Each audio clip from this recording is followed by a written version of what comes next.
Hello students, आज हम लोग सिविक्स का चैप्टर 3 शुरू करेंगे। चैप्टर का नाम है संविधान निर्माण, कॉन्स्टिट्यूशन का फॉर्मेशन, संविधान निर्माण। इसमें सबसे पहले जो टर्म आया, जो पद आया, वो है संविधान। निर्माण का अर्थ तो पता है, बनाना। तो पहले ये तो समझे कि संविधान बेचारा क्या होता है। संविधान एक ऐसा दस्तावेज होता है जिसमें देश के नागरिकों और सरकार सभी के लिए नियम, कानून, अधिकार, कर्तव्य आदि का जिक्र रहता है और जो सरकार की शक्तियों तथा उसके कामकाज के तौर तरीकों का निर्धारण करता है। यानी कि संविधान एक ऐसा दस्तावेज होता है, एक ऐसी किताब है, कानून की एक ऐसी किताब है, नियमों की एक ऐसी किताब है जिस किताब के अंदर देश के नागरिकों के लिए और देश की सरकार के लिए, यानी कि सभी के लिए नियम बने होते हैं, कानून बने होते हैं, अधिकार लिखे होते हैं, कर्तव्य लिखे होते हैं। यानी कि देश की जनता के लिए और देश की सरकार के लिए, सभी के लिए उसके अंदर नियम, कानून, अधिकार, कर्तव्य वगैरह का जिक्र रहता है। और ये दस्तावेज सरकार की शक्तियों का निर्धारण करता है कि सरकार की शक्तियां क्या क्या हैं तथा उसके कामकाज के तौर तरीकों का भी निर्धारण करता है कि सरकार आखिर शासन का जो काम करती है वो कैसे करेगी। यानी कि जनता के क्या अधिकार हैं, जनता के क्या कर्तव्य हैं, इसका भी उसके अंदर जिक्र रहता है। जनता के अधिकारों की रक्षा कैसे होगी, कहाँ होगी, ये सारी बातों का उसके अंदर जिक्र रहता है। फिर सरकार के अधिकार क्या है, सरकार की शक्तियाँ क्या है, सरकार शासन चलाने का काम कैसे करेगी और सरकार के कर्तव्य क्या हैं, उसकी जिम्मेदारियां क्या हैं, किसके प्रति जिम्मेदारियां हैं, इन सभी बातों का जिस दस्तावेज में जिक्र होता है उसी दस्तावेज को हम लोग संविधान कहते हैं। ये तो बात हो गई कि संविधान क्या है। अब आगे जब हम लोग चैप्टर पढ़ेंगे तो एक और टर्म का जिक्र आएगा, रंग भेद। ये रंग भेद क्या है? नस्ली भेदभाव पर आधारित व्यवस्था है। यानी कि शरीर का जो रंग होता है उसके आधार पर जो भेदभाव बढ़ता जाता है उसी की व्यवस्था को रंग भेद कहते हैं। शरीर का रंग, इंसान के शरीर का रंग गोरा है, काला है, सांवला है या कैसा है, उसके शरीर के, उसकी चमड़ी के रंग के आधार पर इंसान के साथ इंसान के द्वारा कैसा बर्ताव किया जाता है, कैसे भेदभाव किया जाता है, उसके ऊपर आधारित जो व्यवस्था बनाई गई थी या बनी हुई है उसी व्यवस्था को हम लोग कहते हैं रंग भेद। अब हम आगे बढ़ते हैं। इस पाठ में हम लोग दो देशों पर चर्चा करेंगे, एक दक्षिण अफ्रीका और दूसरा अपना देश भारत, जिसे हिंदुस्तान, हिंद, भारत, भारतखंड, जम्बूद्वीप, आर्यावर्त या इंडिया के नाम से जानते हैं, जिसे कभी सोने की चिड़िया के नाम से जाना जाता था, गोल्डन बर्ड के नाम से जाना जाता था। उस देश के बारे में पढ़ेंगे। तो चैप्टर की शुरुआत हम दक्षिण अफ्रीका से करेंगे, फिर हम लोग अपने देश के बारे में जानेंगे। दक्षिण अफ्रीका अफ्रीका महादेश में एक देश है। दक्षिण अफ्रीका अफ्रीका महादेश का एक देश है और बहुत ही सर्वसंपन्न देश था और है। जिस तरह से भारत को सोने की चिड़िया कहा जाता था, और भारत को सोने की चिड़िया इसलिए कहा जाता था कि भारत हर मायने में प्राकृतिक संपदा में, मानव निर्मित संपदा में, कला में, संस्कृति में, सभ्यता में, हर चीज में काफी धनी था, जिसके कारण दुनिया भर के लोगों के लिए आकर्षण का केंद्र था और दुनिया भर के लोग इधर आकर्षित होते थे भारत की तरफ। और उसी आकर्षण के कारण उन्होंने भारत को बुरी नज़र से देखा और इसके ऊपर जो भी आए उन्होंने या तो शासन करने की कोशिश की या फिर यहाँ जो भी आए यहाँ से लूट करके ही जाने की कोशिश की। इसीलिए भारतीय जो इतिहास है वो पूरा विदेशियों के द्वारा लूट से भरा पड़ा है या फिर विदेशियों का यहाँ पर अपना शासन स्थापित करने से जुड़ा हुआ है, जिसमें सबसे जो क्रूर शासन यहाँ पर स्थापित हुआ था वो ब्रिटिशर्स का हुआ था, ब्रिटेन का हुआ था, अंग्रेजों का हुआ था। ठीक उसी तरह दक्षिण अफ्रीका भी संपदाओं से भरा पड़ा था, प्राकृतिक संपदा, मानव निर्मित संपदा, कला, सभ्यता, संस्कृति और भी कई मानों में पूरी तरह से समृद्ध था, अमीर था। इसलिए वो दुनिया भर के लोगों के लिए एक आकर्षण का केंद्र बना हुआ था। ठीक भारत की तरह तो यूरोपीय लोग वहाँ भी गए, यूरोपीय कंपनियां वहाँ भी पहुंचे और जिस बुरी नीति के साथ, जिस बुरी नज़र के साथ, जिस बुरी नियत के साथ ये यूरोपीय लोग भारत आए थे, चाहे वो फ्रेंच लोग आए, चाहे वो पोर्तुगीज आए, चाहे वो ब्रिटिशर्स आए, जो भी है, उसी बुरी नियत के साथ, बुरी नज़र के साथ, बुरी इच्छा के साथ, बुरी अभिलाषा के साथ वे साउथ अफ्रीका भी गए। और 17वीं-18वीं सदी में यूरोपीय कंपनियां जैसे हमारे देश में आई थी, इंग्लिश ईस्ट इंडिया कंपनी, उसी तरह से कई सारी यूरोपीय कंपनियां दक्षिण अफ्रीका पहुंची व्यापार करने के लिए। हमारे देश में भी इंग्लिश ईस्ट इंडिया कंपनी व्यापार करने ही आई थी, पोर्तुगीज लोग व्यापार करने के लिए आए थे, फ्रेंच लोग भी व्यापार करने ही आए थे, लेकिन व्यापार करने के साथ साथ उन्होंने इस देश को गुलाम बना लिया। ठीक उसी तरह यूरोप की बहुत सारी कंपनियां दक्षिण अफ्रीका में पहुंचे व्यापार के नाम पर, लेकिन वहां पहुंच करके उन्होंने दक्षिण अफ्रीका को अपना गुलाम बना लिया। बस भारत और दक्षिण अफ्रीका में अंतर यही रहा कि भारत में जो भी यूरोपीय लोग आए थे वो भारत पर शासन करने आए, भारत पर वैसे व्यापार के बहाने आए थे, लेकिन यहाँ पर शासन स्थापित कर लिए, इस देश को गुलाम बना लिए और यहाँ से धन संपदा लूट लूट कर अपने देश ले जाते रहे और हमारे देश को बिल्कुल नींबू की तरह छिलका बना कर छोड़ दिया। तब जाकर के हमको 15 अगस्त 1947 को आज़ादी मिली। यानी कि इस देश को समझ लिया नींबू, और पूरा नींबू की तरह दबा कर निचोड़ करके सारा रस वो लेकर के यहाँ से चले गए और फिर छिलका हिंदुस्तान को बना करके छोड़ गए। लेकिन ऐसा दक्षिण अफ्रीका में नहीं हुआ। दक्षिण अफ्रीका में इससे थोड़ा सा अलग हट करके हुआ कि ज्यादातर जो यूरोपीय लोग वहां गए वो वहीं पर बस गए।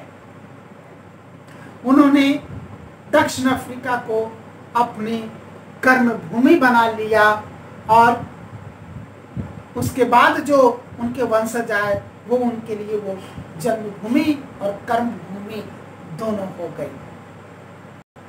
यूरोप से जाने हुए सारे के सारे लोग गोरी चमड़ी वाले थे। ये गोरे लोग थे, इनको श्वेत कहते हैं, व्हाइट्स, है ना। और ये वहां जाकर के बस गए।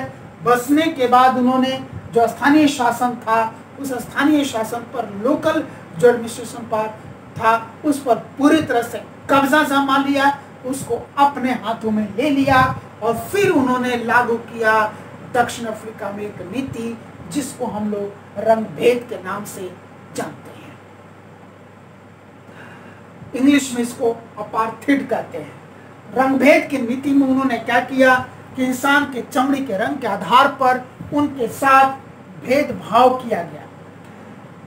जो दक्षिण अफ्रीका की कुल आबादी थी उस कुल आबादी का मात्र 1/4 हिस्सा ये गोरे लोग थे जो कि यूरोप से आकर के वहां पर बसे हुए थे। बाकी जो 3/4 आबादी थी वो दक्षिण अफ्रीका के मूल निवासियों की ही थी। और दक्षिण अफ्रीका के मूल निवासी काले रंग के होते हैं, यानी कि उनकी चमड़ी का रंग काला होता है। और कुछ अन्य रंग के भी लोग वहां पर रहते हैं, जैसे कि भारत जैसे देशों से जो लोग जाकर के वहां पर बसे हुए थे उनका रंग सांवला यानी कि गेहुआ रंग होता है। मिश्रित रंग वाले इन लोगों को बोला जाता है, पर गोरे यह भी नहीं थे।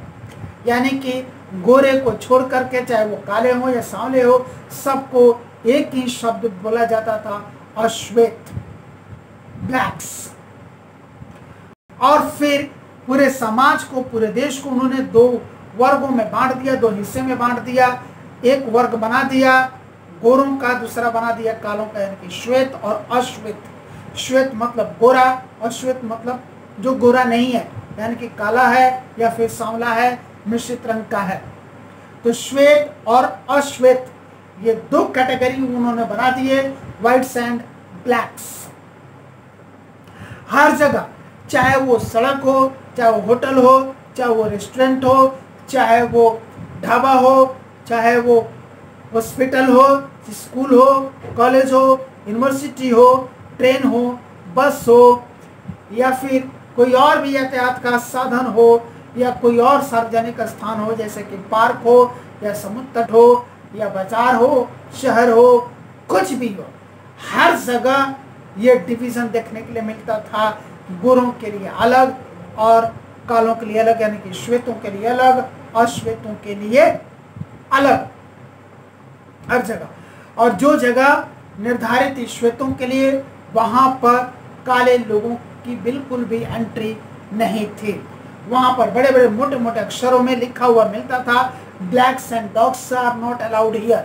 यहाँ काले और कुत्तों को इजाजत नहीं है।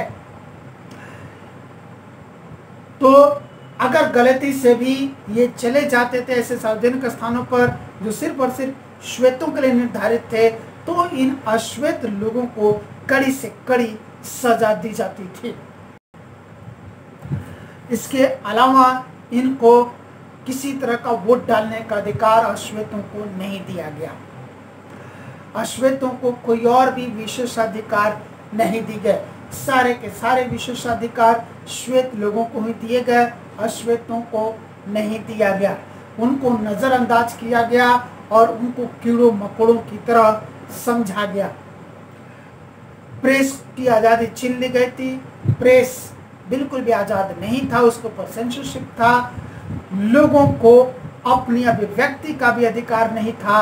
वो अपने विचारों को, मनोभावों को, वो अपने फीलिंग्स को, अपने एहसासों को एक्सप्रेस आउट भी नहीं कर सकते थे। किसी तरह का उनको संघ या गुट बनाने की इजाज़त नहीं थी। किसी तरह का विरोध प्रदर्शन करने, हड़ताल करने या मीटिंग करने की भी इजाज़त नहीं थी। अगर ऐसा करते पकड़े गए तो उनको कड़ी से कड़ी सजा दी जाती थी। विरोध करने वालों को या तो आजीवन कारावास दिया जाता था या फिर उनको जिंदगी से ही छुट्टी दे दी जाती थी, उनको मार दिया जाता था। इस तरीके से गोरे लोगों का वहाँ पर जो शासन स्थापित था वो काले लोगों पर यानी श्वेतों पर पूरा अपना दबदबा जमाने के लिए जोर जबरदस्ती वाला और हिंसा करके उनको दबाने वाला शासन व्यवस्था कायम किया गया था।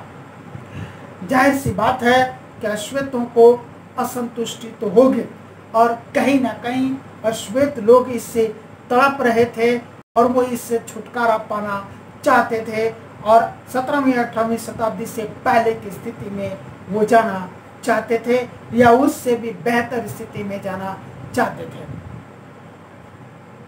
फिर भी इतना दमनकारी शासन होने के बावजूद भी सन 1950 से अश्वेतों ने रंगभेद के खिलाफ अपना संघर्ष जोरदार तरीके से शुरू किया। इसका अर्थ ये नहीं है कि 1950 से पहले अश्वेतों ने कभी रंगभेद के खिलाफ कोई संघर्ष नहीं किया।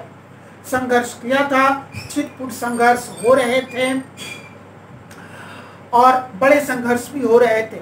सबसे बड़े संघर्ष का उदाहरण तो तभी मिलता है जब वहां पर महात्मा गांधी थे। मोहनदास करमचंद गांधी एक बैरिस्टर के रूप में जब साउथ अफ्रीका गए थे, उन्होंने वहां पर इस रंगभेद की नीति को देखा था और श्वेतों की सरकार के खिलाफ आंदोलन तो उन्होंने ही शुरू किया था। और वहां पर सबसे बड़ा आंदोलन की शुरुआत अगर किसी ने की और सबसे पहले उस आंदोलन की अगर किसी ने शुरुआत की तो वो थे हमारे देश के रहने वाले बैरिस्टर मोहनदास करमचंद गांधी, जिनको कि हम लोग महात्मा गांधी के नाम से जानते हैं, जो आज हमारे राष्ट्रपिता भी कहे जाते हैं, जिनको हम बापू के नाम से भी जानते हैं। उन्होंने शुरुआत की थी और उस आंदोलन को एक रास्ता दिखा करके और बहुत आगे तक बढ़ा करके, और जब उसको एक बहुत ही अच्छा नेतृत्व मिल गया, लीडरशिप मिल गया, तब सन 1915 में महात्मा गांधी भारत लौटे अपने देश को आजादी दिलाने के लिए। तो उन्होंने शुरुआत की थी, तो इसका अर्थ ये नहीं रहा कि सन 1950 से पहले इसके लिए कोई संघर्ष नहीं हुआ, संघर्ष हुआ था। लेकिन सन 1950 से जो एक संघर्ष शुरू हुआ, वो बड़े ही जोरदार तरीके से संघर्ष शुरू हुआ, एक बहुत बड़े स्तर पर संघर्ष शुरू हुआ और एक बैनर के तले हुआ, यानी कि अफ्रीकी नेशनल कांग्रेस के झंडे के तले या अश्वेतों ने रंगभेद के खिलाफ संघर्ष शुरू किया और श्वेतों से पंगा लेना शुरू कर दिया, श्वेतों की सरकार से पंगा लेना शुरू कर दिया। जगह जगह हड़तालें की गई, धरना प्रदर्शन दिया गया, नारे बुलंद किए गए, सरकार से मांगे रखी गई, सरकार अपनी पूरी की पूरी ताकत लगाती ऐसे संघर्ष को और आंदोलन को दबाने के लिए, अपनी पूरी दमनकारी प्रक्रिया उसने जारी रखी। नेताओं को पकड़ पकड़ करके जेल में ठूसा जाने लगा, शूट एट साइट का ऑर्डर था, नेताओं को देखते ही गोली मार दिया जाता था या अन्य कोई कड़ी से कड़ी और सख्त सख्त सजा दी जाती थी और सामूहिक तौर पर भी सजा दी जाती थी, ताकि डर करके लोग ये संघर्ष या आंदोलन छोड़ दें और श्वेतों की जो सरकार है, दमनकारी सरकार है, वो दमनकारी सरकार दमनकारी ढंग से शासन दक्षिण अफ्रीका पर करती रहे। इसी आंदोलन के सिलसिले में जो आंदोलन के मुखिया थे नेल्सन मंडेला और उनके साथ 7 अन्य नेताओं को भी सन 1964 में अरेस्ट कर लिया गया और अरेस्ट करने के बाद उनको आजीवन कारावास दे दिया गया, लाइफ इंप्रिजन में, जिंदगी भर के लिए उनको जेल में कैद कर दिया गया। लेकिन उनके जेल में बंद होने से ऐसा नहीं हुआ कि ये 7 और एक 8, 7 अन्य नेता और एक नेल्सन मंडेला, इन 8 नेताओं को इस तरह से सख्त और उम्र कैद मिलने की वजह से ऐसा नहीं था कि वो 1950 में शुरू हुआ संघर्ष, जो कि अफ्रीकी नेशनल कांग्रेस के झंडे तले शुरू हुआ था, वो रुक गया, संघर्ष रुक गया और बिल्कुल हमेशा के लिए खत्म हो गया। और अश्वेतों का जो संघर्ष था, जो आंदोलन था, वो हमेशा हमेशा के लिए समाप्त हो गया और श्वेतों का राज कायम रहा, दमनकारी। ऐसा नहीं, ये संघर्ष तो जैसे शुरू हुआ था अब रुकने का बिल्कुल भी नाम नहीं ले रहा था, ये संघर्ष बदस्तूर जारी था। आखिरकार सभी संघर्ष लंबा और लगातार चलता रहा पूरा देशव्यापी स्तर पर। तब श्वेतों की सरकार जो थी, श्वेतों को, गोरों को यह बात अच्छी तरह से समझ में आ गई कि अब उनको अपने सिस्टम में बदलाव करना ही पड़ेगा, नहीं तो उनकी खैर नहीं। कुछ और ज्यादा बुरा या अशुभ उनकी सरकार के साथ या उन गोरों के साथ हो सकता है। जिस तरह से आंदोलन तेज हो रहा है और उनके खिलाफ अश्वेत लोगों के दिल और दिमाग में नफरत पैदा हो रही है, इसलिए बेहतर है कि वे अपनी शासन प्रणाली में सुधार करें। और उन्होंने फिर धीरे धीरे अपने शासन प्रणाली में सुधार करना शुरू किया और उसी सुधार के तहत उन्होंने 1994 में नेल्सन मंडेला को रिहा किया। नेल्सन मंडेला साहब आज़ाद हुए और भी बहुत सारे नेता जो जेल में कैद थे उनको आज़ाद किया गया। और फिर 26 अप्रैल सन 1994 की मध्य रात्रि को, आधी रात को दक्षिण अफ्रीका को एक गणराज्य बनाया गया और दक्षिण अफ्रीका गणराज्य का अपना खुद का झंडा लहराने लगा दक्षिण अफ्रीका के खुले आसमान में। और फिर उसके बाद एक बड़ी चुनौती ये आई कि अब तो दक्षिण अफ्रीका एक गणराज्य बन गया, दुनिया के नक्शे पर एक नए लोकतंत्र का जन्म हुआ। लेकिन क्या यह लोकतंत्र मजबूत होगा? क्या इस लोकतंत्र में शांति रहेगी? या फिर अब एक नए तरह का संघर्ष शुरू होगा, एक नए तरह का दमन चक्र शुरू होगा। कहीं ऐसा ना हो कि जो बहुसंख्यक अश्वेत लोग हैं अब उनका दबदबा हो जाए और सदियों तक उन्होंने श्वेतों के द्वारा जो झेला है, रंगभेद को जो झेला है, उनके द्वारा जो अत्याचार को झेला है, जिस दमन को झेला है, उसका बदला अब वो ऐसा ना हो कि श्वेत लोगों से लेना शुरू करें और एक नई कहानी ही शुरू हो जाए जो शुभ ना हो। एक बहुत बड़ी चुनौती थी, लेकिन ऐसा नहीं हुआ।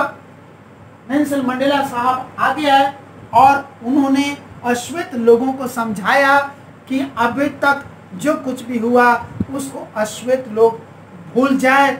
श्वेत लोगों को उनके किए गए कुकर्मों के लिए, उनके द्वारा किए गए अत्याचारों के लिए, दमन चक्र के लिए, रंगभेद की नीति लागू करने के लिए उनको क्षमा करें, उनको माफ करें और अभी तक जो कुछ भी हुआ उसको वो भूल जाएं। और अब हम श्वेत और अश्वेत, औरत मर्द, हर वर्ग के लोग, हर तबके के लोग एक साथ मिल करके सबके भले वाली एक सरकार का गठन करें, जिस सरकार के तहत सबकी सुरक्षा हो, सबके अधिकारों की रक्षा हो, क्योंकि यह देश हम श्वेत, अश्वेत, औरत, मर्द सबका है। ये साउथ अफ्रीका, ये दक्षिण अफ्रीका हम सबका है। सभी एक दूसरे की कमियों को, बुराइयों को भुला दें और किसी के भी प्रति अपने दिल और दिमाग में नफरत ना रखें, बदले की भावना ना रखें। ऐसा उन्होंने रिक्वेस्ट किया, आह्वान किया देश की जनता से, और देश की जनता ने उनके द्वारा किए गए इस आह्वान को अमल में लाया। फिर श्वेत और अश्वेत दोनों वर्गों के लोगों ने मिलकर के संविधान निर्माण की प्रक्रिया में भाग लिया। लगभग 2 वर्ष तक संविधान बनाने वाली प्रक्रिया पर चर्चा चलती रही और अंततः जाकर के एक संविधान का निर्माण दक्षिण अफ्रीका यानी कि साउथ अफ्रीका के श्वेत और अश्वेत लोगों ने किया, जिसमें उस देश के सभी नागरिकों को, चाहे वो औरत हो, मर्द हो, बूढ़े हो, बच्चे हो, जवान हो, अमीर हो, गरीब हो, गोरे हो, काले हो, सांवले हो, यानी कि श्वेत हो या अश्वेत हो, जो भी हो, किसी भी धर्म के हो, किसी भी जाति के हो, सबके लिए एक सुरक्षित माहौल देने के लिए, सबके अधिकारों की रक्षा करने वाले एक अच्छे संविधान का निर्माण किया गया। इतने अच्छे संविधान का निर्माण किया गया जितने अच्छे संविधान का निर्माण दुनिया के किसी भी देश में तब तक नहीं हुआ था और आज तक भी नहीं हुआ है। दक्षिण अफ्रीका संविधान इस मायने में सबसे अच्छा है कि उसने अपने नागरिकों को जितने अधिक अधिकार दिए हैं उतने अधिक अधिकार दुनिया के किसी भी संविधान ने अपने देश के नागरिकों को नहीं दिए हैं। ये है दक्षिण अफ्रीका के संविधान की खासियत। और आज दक्षिण अफ्रीका पूरी तरह से एक स्वतंत्र है, एक राज्य है, एक लोकतांत्रिक देश है और तरक्की के रास्ते पर चल रहा है। अब वहाँ पर श्वेतों और अश्वेतों को लेकर के कोई लड़ाई नहीं है, कोई झगड़ा नहीं है, कोई संघर्ष नहीं है, किसी तरह की कोई दिक्कत परेशानी नहीं है। ये सब कुछ इसलिए संभव हुआ क्योंकि नेल्सन मंडेला साहब ने रिक्वेस्ट किया, आह्वान किया और उनके आह्वान पर देश की जनता ने अमल किया और साथ में मिल करके एक मजबूत संविधान बनाया।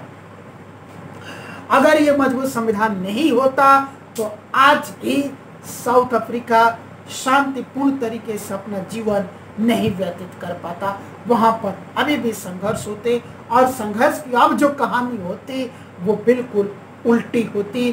पहले जो दमन चक्र श्वेतों का श्वेतों पर चल रहा था वही अब होता अश्वेतों का दमन चक्र श्वेतों पर चलता, या फिर दोनों आपस में लड़ते कटते मरते झगड़ते रहते, कभी कोई तरक्की नहीं करता। लेकिन थैंक्स टू गॉड कि वहाँ के लोगों को अकल आई और उस अकल के चलते उन्होंने एक ऐसा संविधान बना डाला जो साउथ अफ्रीका को तरक्की के रास्ते पर दौड़ा दिया। तो आज की क्लास हम लोग यहाँ पर टर्मिनेट करेंगे।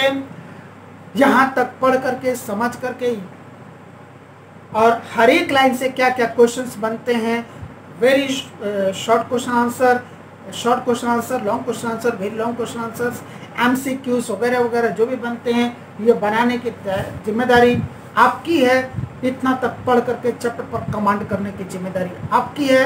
जब हम लोग अगली क्लास में मिलेंगे तो वहाँ हम लोग चर्चा करेंगे कि आखिर हमें या किसी भी स्वतंत्र देश को एक संविधान की ज़रूरत क्यों है। Thank you.